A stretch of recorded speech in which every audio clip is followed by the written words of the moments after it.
Hello everyone, my name is Selena. In this video, my group members and I will be giving a short explanation on the topic interpersonal communication.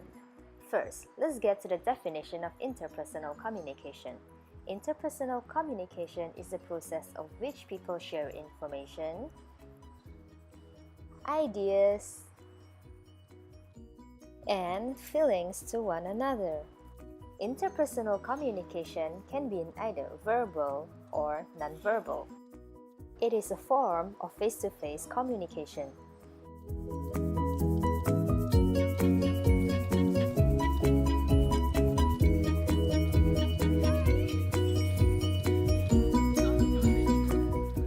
Interpersonal communication is not just about what is actually said or what is received, but how the message is sent. For example, message can be sent through a person's tone of voice, facial expression, gestures, and body languages. These are known as nonverbal communication, which we will be explaining more in details later on. During an interpersonal communication process, it will involve communicators, message, noise, feedback, and channel. What or who are the communicators? In order for an interpersonal communication to take place, there must be at least two people involved, namely communicators, which are the sender and the receiver. The sender is the person who delivers the message and the receiver is the person who receives them. For example, the sender speaks while the receiver listens. Secondly, message. Message refers to what the sender wants to deliver or send to the receiver. The message delivered doesn't only involve speech, but also the non-verbal messages, such as the way the sender speaks, moves, or acts. Messages can be understood better and easier if the sender uses non-verbal communication together when he or she speaks. In communication, noise refers to anything that misrepresents the message. In short, it is known as the unwanted sounds or distractions in the process of communication. When noise occurs, information that the receiver received is not what the sender intended to send. The most common physical noise in communication are background noises. For example, sounds of machines in a factory. Other factors that are considered noise in the context of interpersonal communication includes inappropriate body language, daydreaming, showing no interest, and cultural variances.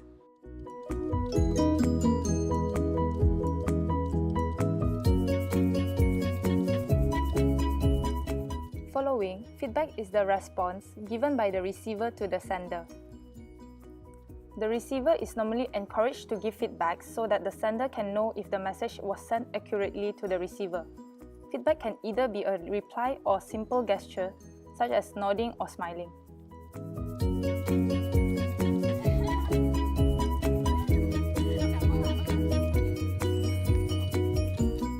Next, choosing the suitable channel is important for a message to be conveyed accurately.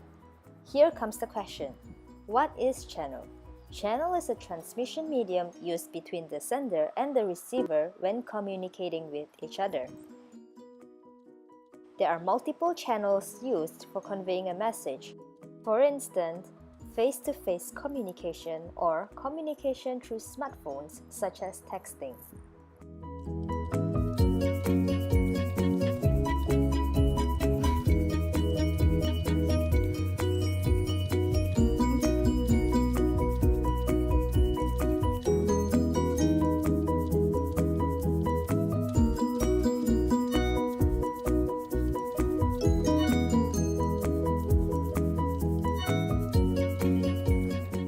Now, let us move on to the next subtopic, the types of interpersonal communication.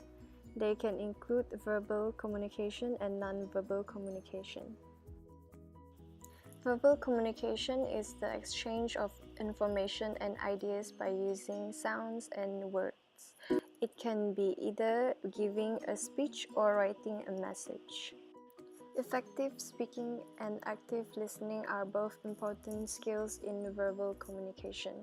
Effective speaking refers to the words that we use and the way we say and emphasize them to make the receiver understand.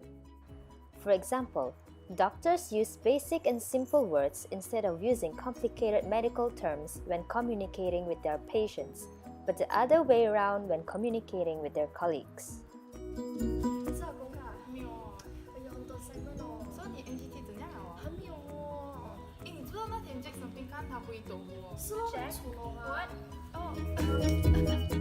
Effective speaking is a skill for the speaker, whereas active listening is a skill for the receiver. Active listening is not just normal listening, but giving full attention to what the speaker tries to say. There are a few ways for a receiver to become an active listener. Some of them include avoiding distractions, keeping an open mind, and having eye contact with the sender.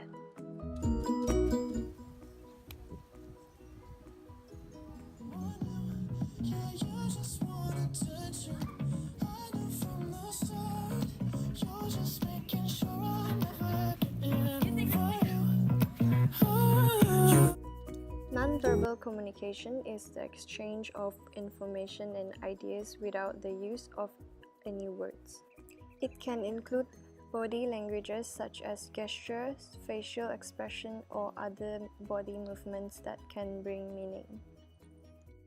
An example of using body language could be by raising your hand when you are at a restaurant, and by doing so, the workers would instantly know that you are in need of assistance.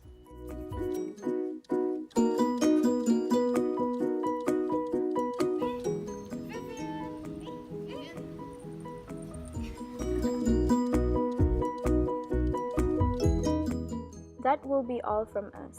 We hope that you will understand better on this topic through the video that we have created. Thank you!